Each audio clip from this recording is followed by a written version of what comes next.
Halo semuanya, selamat pagi, siang, sore, malam, atau kapanpun kalian mendengarkan podcast ini. Yap, seperti yang kalian lihat di judul podcast kali ini, aku mau sedikit ngebahas tentang salah satu unsur kebudayaan, yaitu unsur bahasa, khususnya bahasa di Kota Bekasi nih.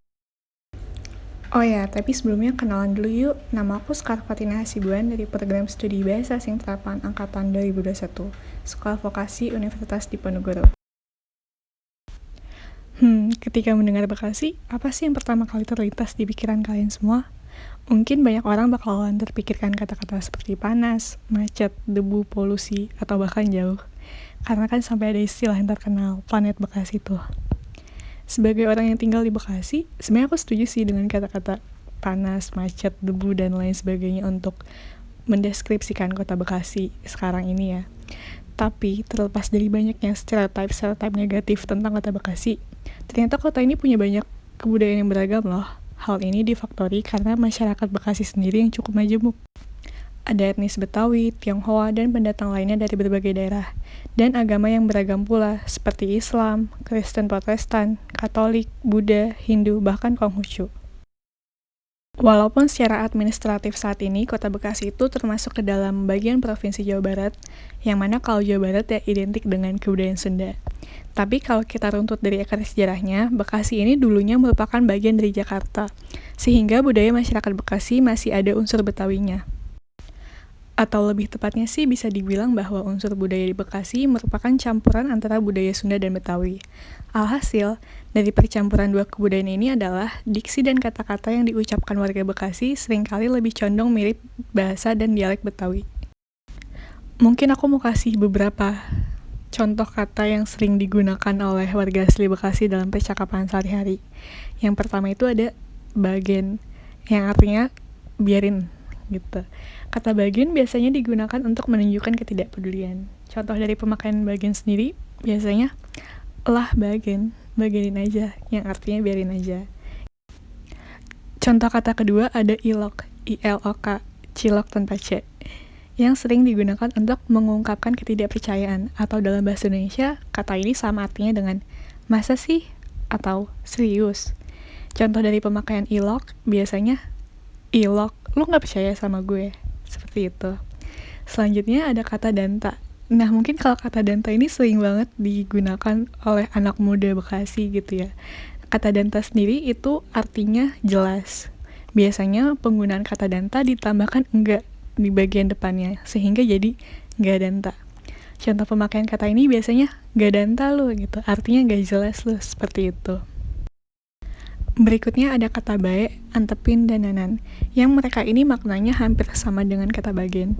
Untuk bae sendiri sering ditemukan dalam kalimat berbahasa Jawa dan bahasa Sunda.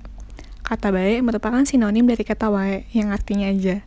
Contoh penggunaan kata bae adalah jangan diem bae, artinya jangan diem aja. Kalau untuk kata antepin, yang merupakan bahasa Betawi, ini artinya adalah diemin.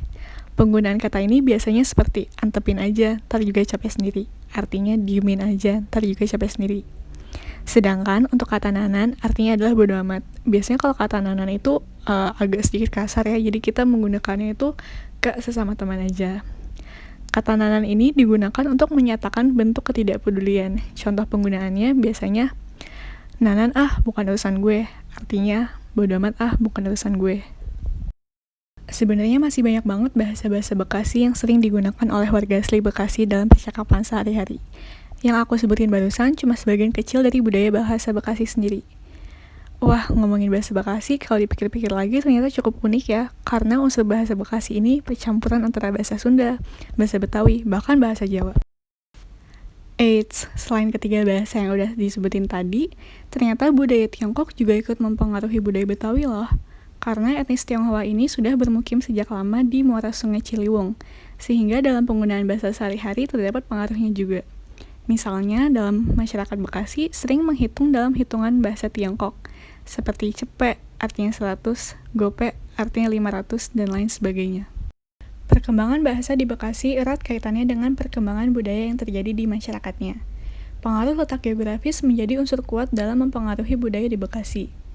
Namun saat ini, karena Bekasi didominasi oleh para pendatang yang terdiri dari berbagai macam etnis, Warga Bekasi menggunakan bahasa Indonesia untuk berkomunikasi sehari-hari, sama halnya seperti warga Jakarta.